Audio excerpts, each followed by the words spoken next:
Hey everyone. We've received a lot of questions about last week's California Air Resources Board LCFS Scoping Plan workshop. I wanted to run down the major highlights and changes of the workshop last week. First, CARB is proposing to change the goals of the program to get to a 90% reduction by 2045. This is different than the current 20% by 2030.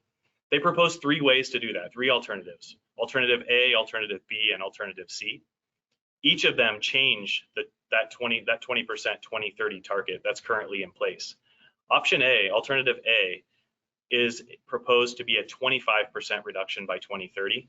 Option B is a 30% reduction by 2030, and option C is a 35% reduction by 2030. Some of the major changes that were proposed during the scoping plan last week impact RNG significantly. So one of those is for option A and B, CARB is proposing to remove avoided methane emissions for pathways after 2030. So all of these negative CI score dairy projects, the avoided emissions would go away after 2030, and those would likely have a positive carbon intensity score. Under option C, the same status quo, same process would currently be in place, and that 2030 cap would not be there. Another big change for the renewable natural gas industry is changing the way CARB looks at the book and claim process. And under Alternative A and Alternative B, they're proposing to remove book and claim from outside of what they call the Western natural gas grid. Exactly that definition of that grid, we don't know, but any project outside of that would not be able to book and claim RNG for CNG use into California. So very significant impacts to RNG producers.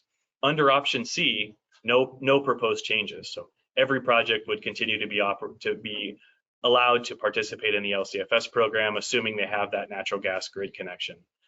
For other fuels, specifically in the diesel pool, Alternative A and Alternative B would limit the number of credits that could be produced from virgin oil feedstocks. This would have an impact on renewable diesel, biodiesel.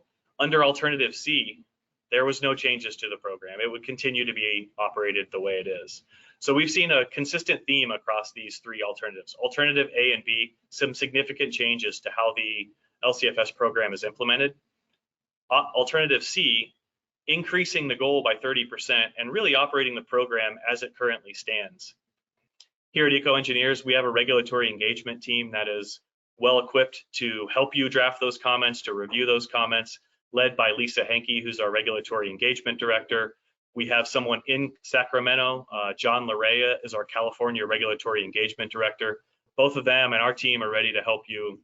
So if you're a renewable fuel producer and any of these will impact you, which they likely will, now's the time to draft those comments and submit those to CARB for consideration in the full scoping plan. And CARB did indicate that they would like to get the rulemaking certified and approved in 2023 or early 2024, and that these rules could take effect sometime in 2024.